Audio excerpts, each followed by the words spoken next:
shrouded in cloud, cloaked in mystery. We're up on the equator, on the spine, the highland, the rugged, unforgiving terrain of Australia's closest neighbour.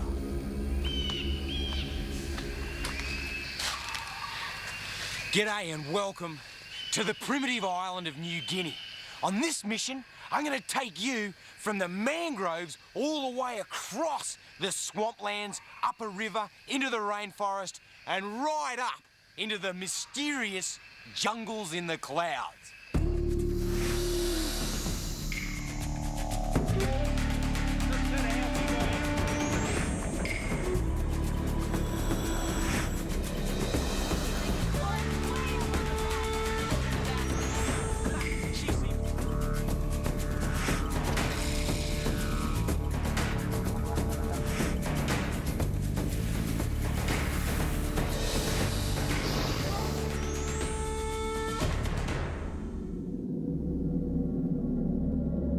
These highlands jut straight up out of the equator.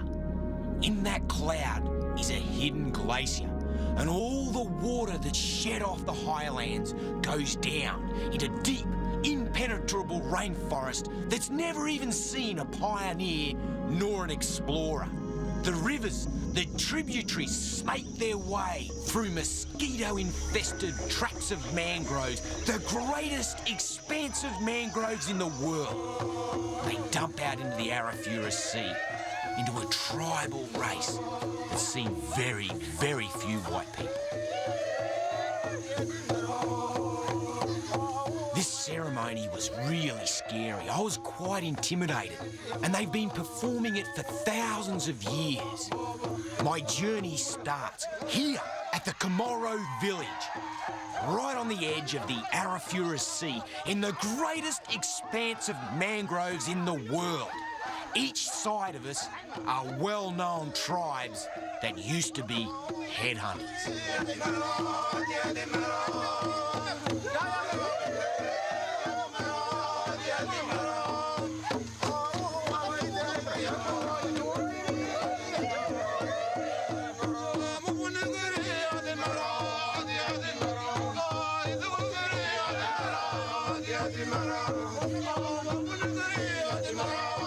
What an honour to be greeted with such a ceremony by the entire tribe of 300 to 400 people.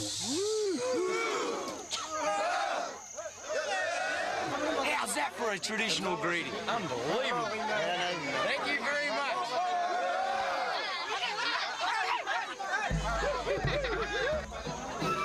These people are carrying on with their tradition that's been in place for over a millennia. And unfortunately, I can't understand their native tongue. It's interesting how kids all over the world hate to have a bath, and yet they love it in the river. I've been invited to join a hunt. I'm hoping to get to the wildlife before they spear and eat it. That traditional headgear they're wearing is cassowary feathers, and my traditional headgear is a cap.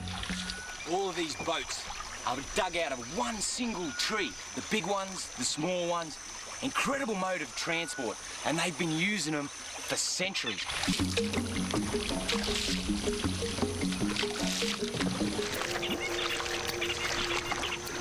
Wiki. Here we go.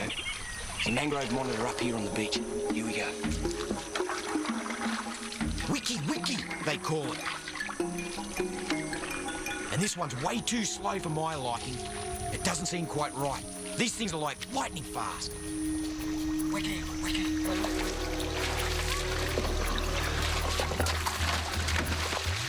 Check this bloke out. You know, I've never ever been able to get this close to a mangrove monitor. There's something wrong with it. Come here, mate. No jumping.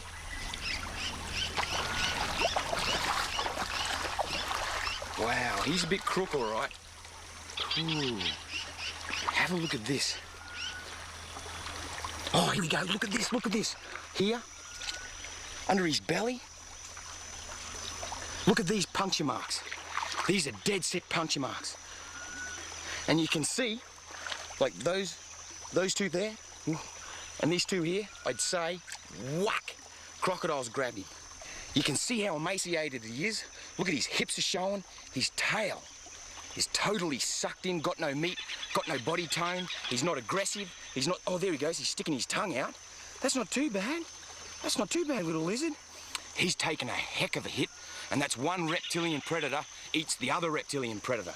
This place is quite a good stronghold for saltwater crocodiles and for mangrove monitors. I have never seen so many mangrove monitors in one place in all my life. And I couldn't quite understand how I was able to get so close to this one and why he was hanging around in the shallows. He's sick. In fact, I'd say this poor little lizard's gonna die. Look at his claws. They're a spectacular animal. That beautiful black coloration with the yellow spots. Look how big his back feet are and his toes. They can climb trees like they're going out of fashion. Well, mate, best of luck. Best of luck. I feel sorry for him, but it's nature's way. This is the way it is.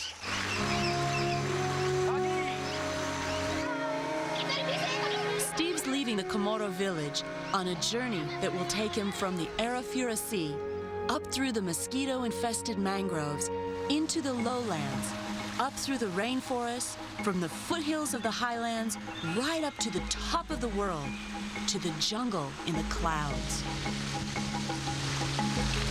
All along the way, there's new opportunities to explore wildlife, strange and mysterious animals, some which have never been recorded before. All the while Steve presses through the jungle, he hears the high-pitched noise of insects buzzing and humming all the time. He's onto a beautiful snake, a green python. Hang on, mate. Are you going up that tree whether I like it or not?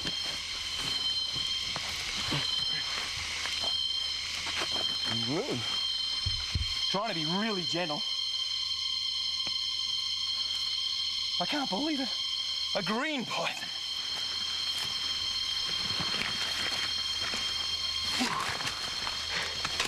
Check this out.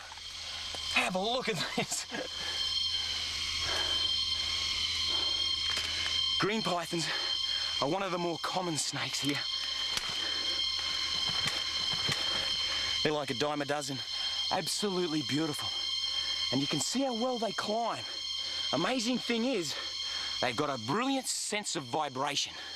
This snake could feel the vibrations of my footsteps as I was coming towards the tree. He's gone from his basking position straight up that vine.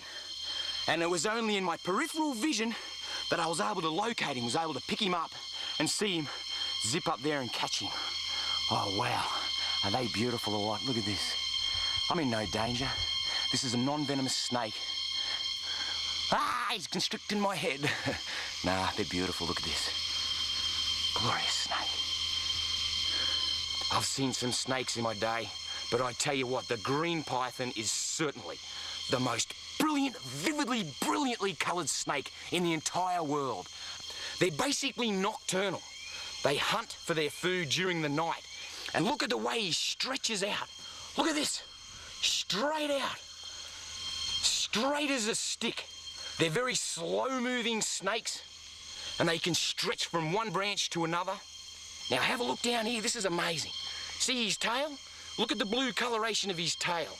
This is one of the few python species in this world that will caudal lure. So they'll actually stick their tail in amongst the leaf litter or on a tree, and they'll wiggle it like this. Right, so that's a lure. So he's wiggling, wiggling, and he'll have his neck into the S position, ready in ambush. Wiggle, wiggle, wiggle, wiggle, wiggle. As soon as a little rat or a mammal or even a lizard comes close enough, whack, strike, coil around it. Right round it, tighten up, and air's pushed out. And as that animal tries to breathe, air gets less and less air until the animal is finally asphyxiated. Pythons don't actually crush their food, they asphyxiate them by cutting down the amount of air they can get into their lungs. They're a beautiful constrictor. They're very common here in the lowlands, very common.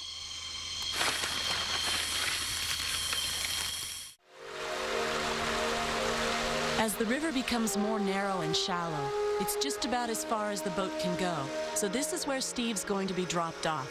He has to travel the rest of the way by foot, through the thick, dense jungle that absolutely swallows him up. There's no way of knowing what lies ahead, what type of animals, what weird plants, what strange creatures he may encounter. This fig tree has grown around another tree and strangled it. The tree could be up to 200 years old, and it's immense. There's an entire ecosystem that is held within this one tree. This first bit, pretty slippery. It's got a lot of moss on it. But once I get over the first 50 feet, I should be out of the moss. Come on, Steve-o. It's incredible enough just to be climbing this tree, getting up to heights over 7 stories. Steve's looking for any kind of wildlife, and the thought of juggling wildlife with one hand and hanging on with the other is daunting. Here's a goanna, a type of goanna species. Oh, have a look at this. You're right, mate. You're right. You're right. Whew. I'm right now. Whew. Now, this is probably the biggest predator up here. Oh, this is a mangrove monitor. And it's a goanna species, or you're grumpy. You're all right, mate, you're all right. I wouldn't want to take a bite off one this size, because it'd hurt like heck. Come on, mate, up you get. Mangrove monitor, being a goanna, strictly a carnivore, so he's up here cruising around looking for lizards, birds' eggs, frogs, anything that's smaller than him, he'll eat. He's like the crocodile of the trees. They're found from the sea into the mangroves, right up here into the rainforest. Righto, mate, righto, you're right. Up you go then. Oh, not good. Tossing big predators while you're climbing trees. Not good at all. Oh, you go. Look. And this is what that mangrove monitor would be chasing. It's a little gecko. Look how yellow he is. Beautiful. And he uses these big root systems like a cave. And they're a nocturnal animal, and they can climb like blazes. They've got little pads on their feet, like little Velcro pads. Oh, crikey. I wish I could climb like that. And he's a bit vulnerable out here in the sunlight. Come on, mate. Come on, little fella. So I'll put him back in his cave. You can see those big nocturnal eyes. They're insectivorous. These big fig trees full of insects. There you go, buddy. There you go. There you go. Yeah, you watch out for those big goannas. There you go.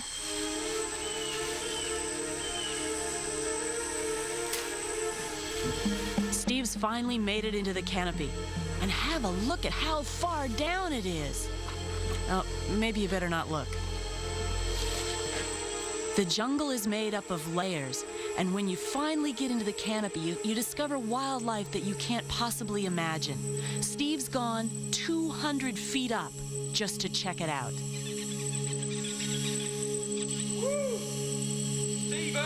Human tree room. And now he's got to get back down in typical Steve style. Wow. Pretty handy to find this vine here. Makes it a little easier. Swinging down the vine like that, I think all he needs is a loincloth. Now that he's reached the understory again, he's back on the ground. And you can see that the jungle's overgrown, even on the floor level. The plants are above Steve's head. Jungle rules. Steve cuts through the jungle using animal trails. And like most animal trails, they eventually lead to water. Oh, hang on, mate. Death adder. Have a look at the way he curls up under the leaves. In fact, these guys are leaf. Ooh! I'm just going to try and grab him here. Now, this is a huge risk. Big risk. Because they're quick, really quick at striking. But he's not as aggressive now. All he wants to do is get away. Now, you can see how short and fat he is. How about his eyes? Look on top of his eyes. He's got like little eye shields where his eyes stick up, like really high eyebrows. They poke right up. Short, fat body structure. Very typical of the death adder. And they're very common here in Irian Jaya. You don't find them up in high elevations, only down here in the lowlands, but they'll go down as far as the mangroves. Love this rainforest. I'm gonna have to put him down. He's getting very agitated. Come on, mate. You're all right. There you go. Just relax. Relax there.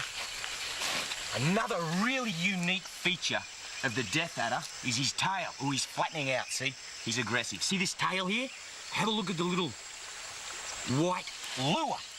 So, he'll lure that. Wiggle it, wiggle it, wiggle it right in front of his head in the leaf litter. A skink, little lizard or a gecko will come along.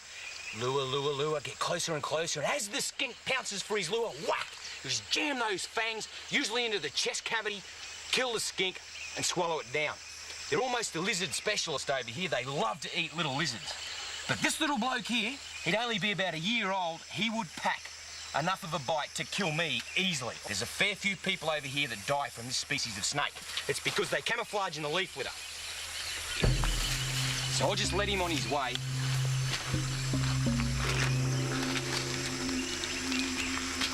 Just go on your way, little fella.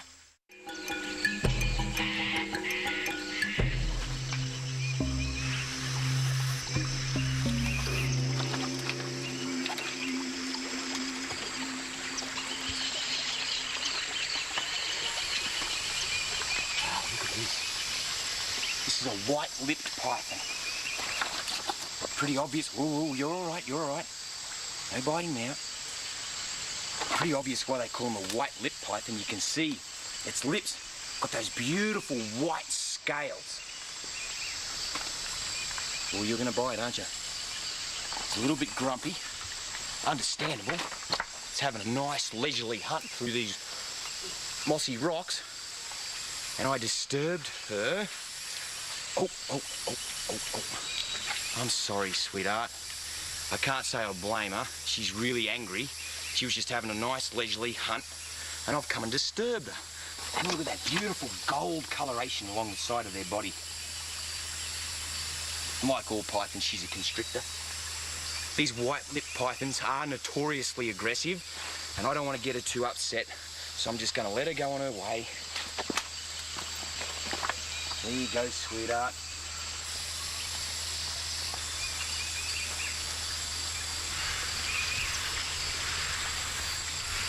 And just disappears back in her own environment, like that. Check this out.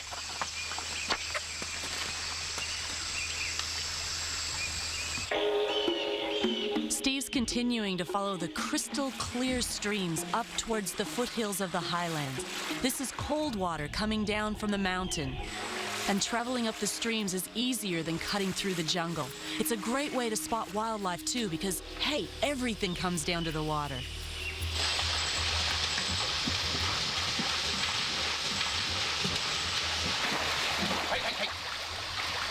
You're all right, mate. You're all right. Whoa! Tree snake. Look at the way he's puffing his throat out. He's all aggro. He's going to bite me right on the face. They can get out straight as. And when he puffs that throat up like that, he means business. Look at him. No matter where I go, he just keeps going at my face. And that's a predator avoidance system. He's going to strike, bite me on the nose.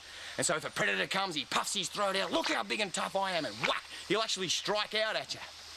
Look at that forked tongue going. Tree snake, he's got some beautiful banding there. Look at those bands coming back. And he's cruising around in the water, getting a feed of frogs. Oh, he's hissing, opening his mouth up. You're a funny little snake. I'm not going to hurt you. I'm the friend of the snake. Come on, then. Come on. Quick, away you go. Even though this is a tree snake, like all snakes, it's a very good swimmer.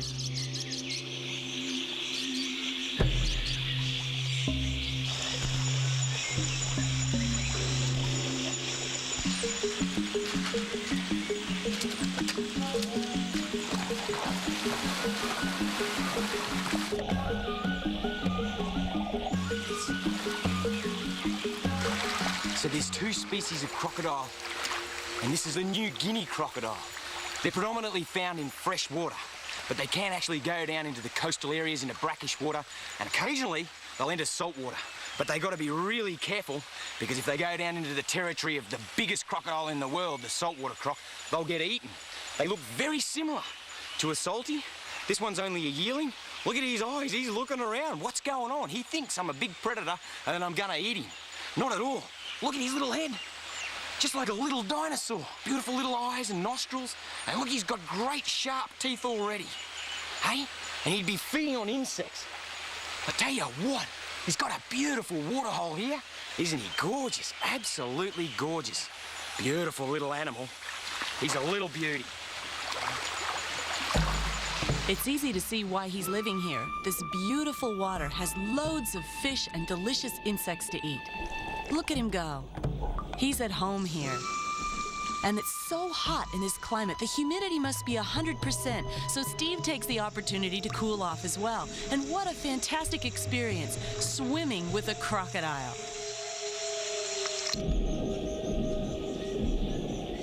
There's nothing to worry about with the New Guinea crocodile because it doesn't grow large enough to see people as a food item, so even his mom and dad wouldn't pose a threat.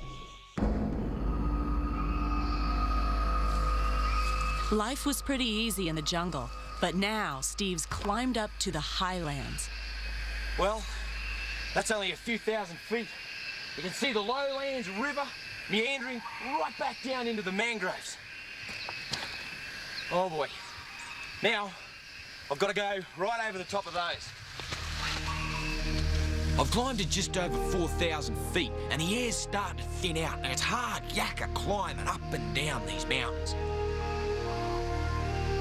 They're as steep as.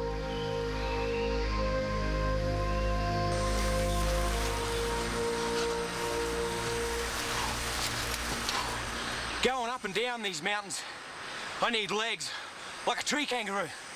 But when you're traversing across, crikey, it's hard yakka. And you're on such a hideous incline that you need one leg longer than the other. This whole place is dotted with caves. I can't wait to see what wildlife's in them.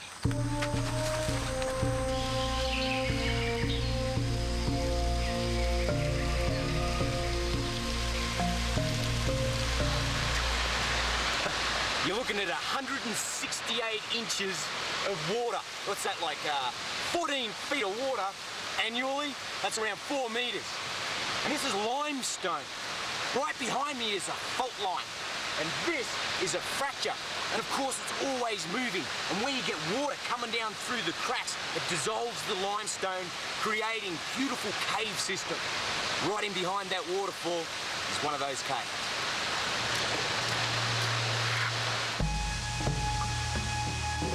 These caves are going to be incredible because they're not explored. It's very difficult to get to them because you've got to go against the current. Steve's risking everything going up this water because it has tremendous force and the rocks are very slippery. But there could be incredible things inside.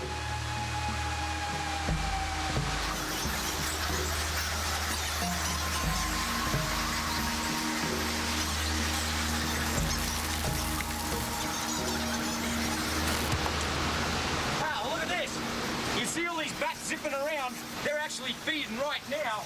Going out the cave, look at them behind me, look at that. Woo! It's a combination of bats and swiftlets. Wow. These are insectivorous bats. Now there's several different species that will actually roost in the same area. They'll use the same roost. And there's over 50 different species of insectivorous bats throughout the island. They're probably the most abundant of all of the mammal species.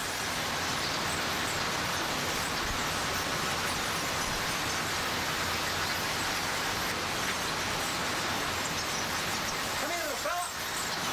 Are you avoiding me? Ouch! Look at him. Isn't he just dull? I'm not hurting him at all. He's got tiny little wings. Beautiful little animals. Aren't they glorious? And they've got quite good claws on their back feet, little tail, and of course those membranes for wings. They've got a great set of teeth. They use an incredible location device, sonar, and really good teeth for chopping into insects.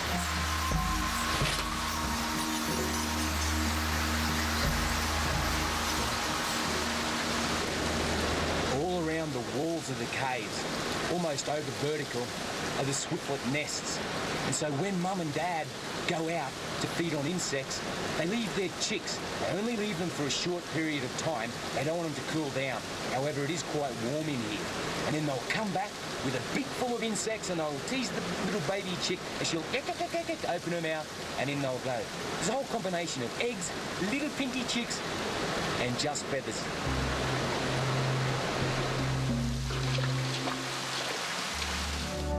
Out of the cave and into the clouds. I gotta pick up the pace, because I've got a rendezvous. It's like a rendezvous in a time warp. This moss is so slippery.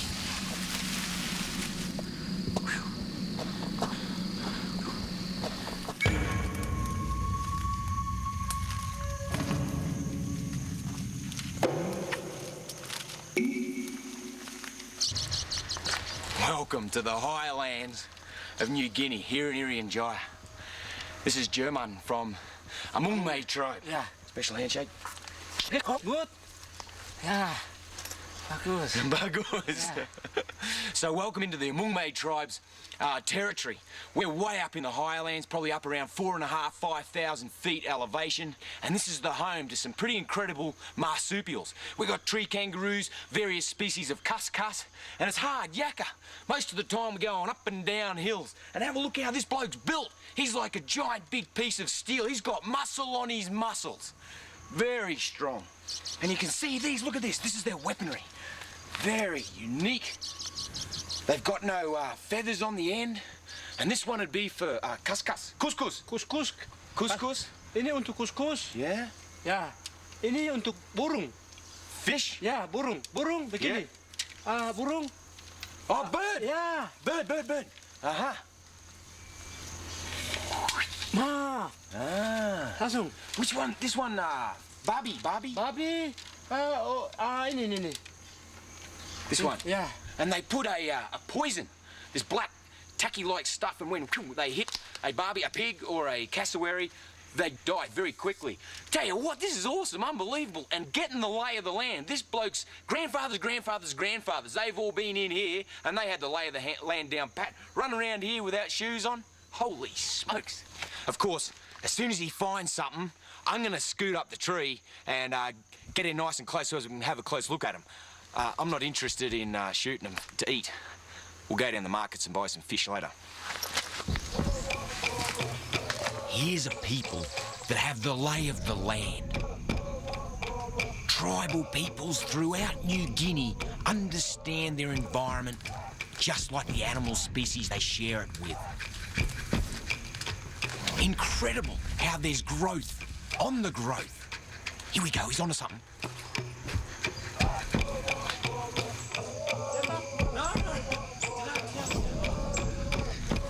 He has a lot of trouble understanding. I want to look at it.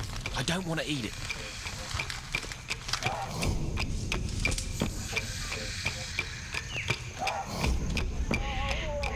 He's got an incredible eye for movement and detail.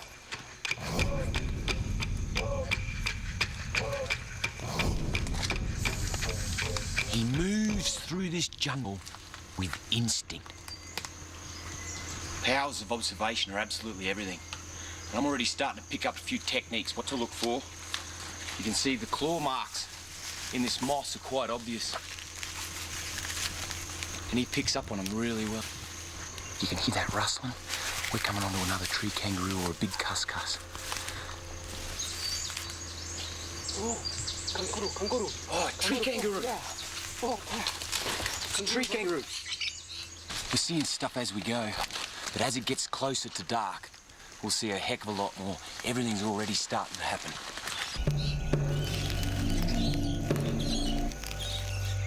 Tunggu, udah pisang? Ya. Belum berbuah. Ya. Kalau dia berbuah besar-besar, Couscous makan? kuskus, burung, kami bisa makan. See, over here, this is a banana tree, pisang. Ya, itu baru tanam. Aha, tunggu. Banana tree. And he's telling me this is really significant. Everything eats it. I'll make the best of it and fill my pockets up.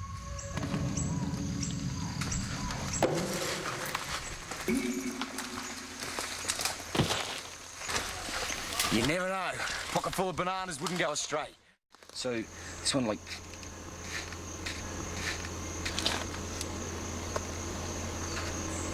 Okay. Yeah? On your head? Yeah. Yeah? Yeah. This is a very traditional headdress. Made out of cassowary feathers. Yeah. Cassowary, yeah? Ini bulu kasuari. Yeah. Ya, bulu Okay. kasuari. Taruh di atas kepala. Okay. Bagus. Bagus. Ya. Put him in here. Ya. And this one. Bagus. Yeah, turn on. Yeah, Oh, bagus. bagus. And this one. Oke, bagus. Okay. We're looking. Couscous. Oke. Okay. Jalan. Oke.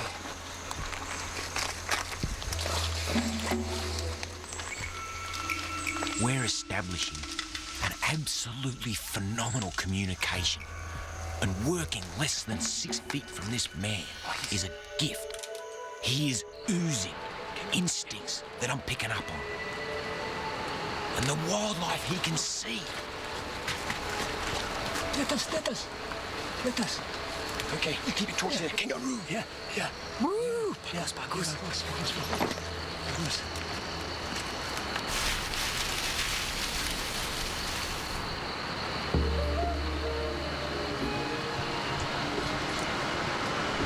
How's this? Doria's tree kangaroo. This is the largest of the tree kangaroos. There's about 9 or 10 different species and subspecies. They use their front claws to grip. Absolutely insane to think that you can get so close to these animals. Especially, we stirred it up. She bolted up a tree. Look at her tail. Look. Sang, Yeah. makan kangaroo. Ya. What a beautiful animal. Look at this, he's on it. Yes. Notice the way she grips the banana with her front feet. Their little front paws are quite dexterous. And she eats skin and all.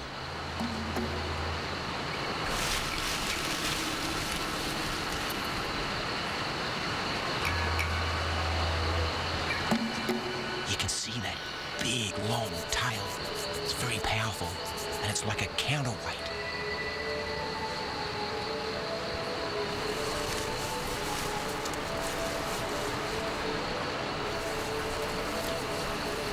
Look at this. Look. Here she comes.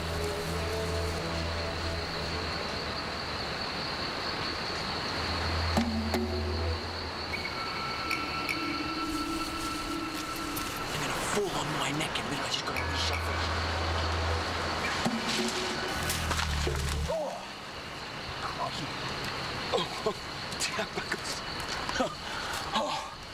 Whoa, I've hurt my bottom, but I tell you what, that was an awesome experience. Terima kasih banyak. Who could believe get that close to a tree kangaroo? Oh, my neck. Oh. Hey. Couscous. Yeah, couscous. Yeah. Oh, yeah. Couscous.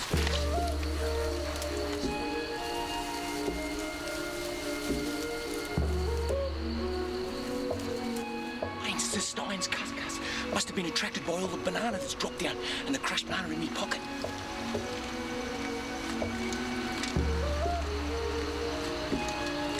Oh, yeah. Pisang. It can smell the bananas.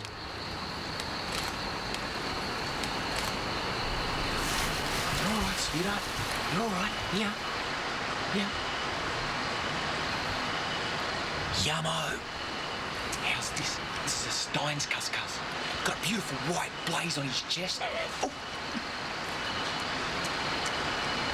He thinks I'm going to take the banana off him. I gave him the banana. You see those big bulgy nocturnal eyes? Isn't he cute? Absolutely darling. It's a girl. Oh. I don't think she liked me looking at her little girly bits, but she's got a pouch. I can actually see a little fold of skin in there, a little pink fold of skin. I wouldn't mind betting it's actually got pouch young. Oh, little devil. Too good. This is too good. I can't believe how low a tree this girl's in. Really low. She'd be flat out being 6 feet off the ground. Obviously, you can see her bulgy little eyes.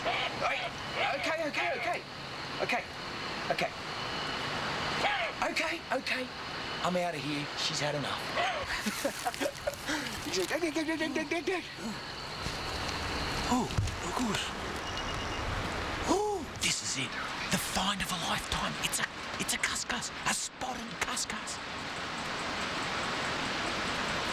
The most beautiful animal in the world.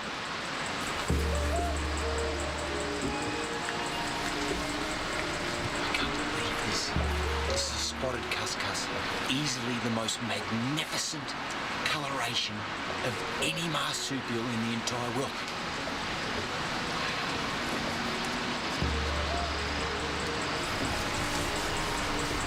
Here he comes.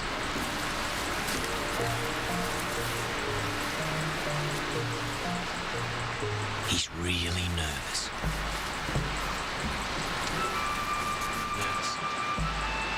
Come on, mate, come on. He's got the taste for it.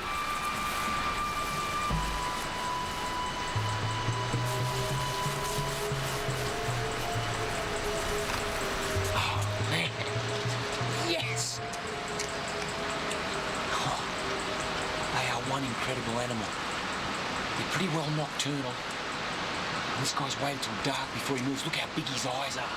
And what a face. Look at that for a face. Is that the prettiest face you've ever seen? They are so cute. You just want to squeeze their little cheeks and kiss them right on the face. Here in New Guinea, there's 9 different species of cuscus.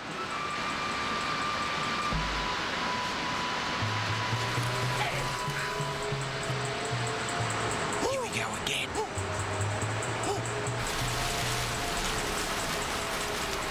Incredible stuff. I'm gonna get out of this canopy. To complete my journey, I'm gonna go up by chopper, up to an equatorial glacier. One of only a few, a handful in the world. This mine is located at over 12,000 feet up in the mountains, and it's an engineering masterpiece to build a mine so high up. So now we're going to go way up over the top of the clouds, over the top of those mountains, right up to an equatorial glacier. The pilot's gonna have to go on oxygen. The air's too thin. He can't afford to have the risk of passing out, or we all die.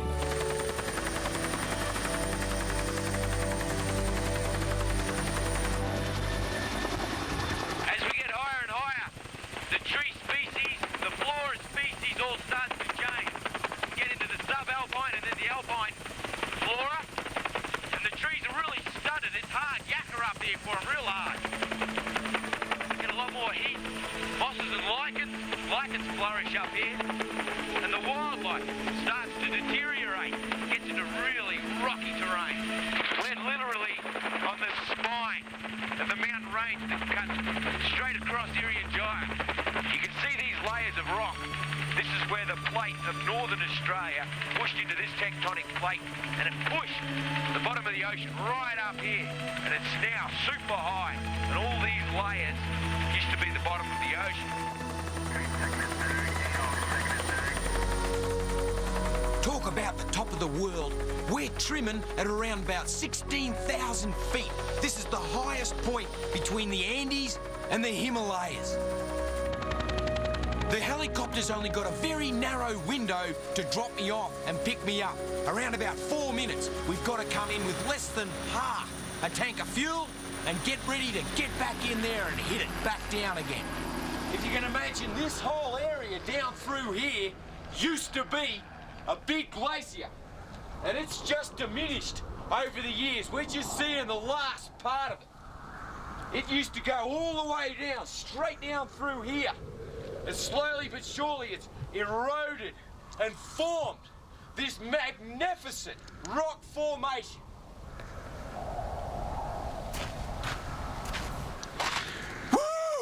Woo! I'm on top of the world. I get to do the wildest things in the world. Aren't I lucky? Here I am, right on top of this glacier, and it's not going to be here for much longer. In 20 years, she'll be gone. Crikey, I wonder how old this ice is. Check this blue ice down here.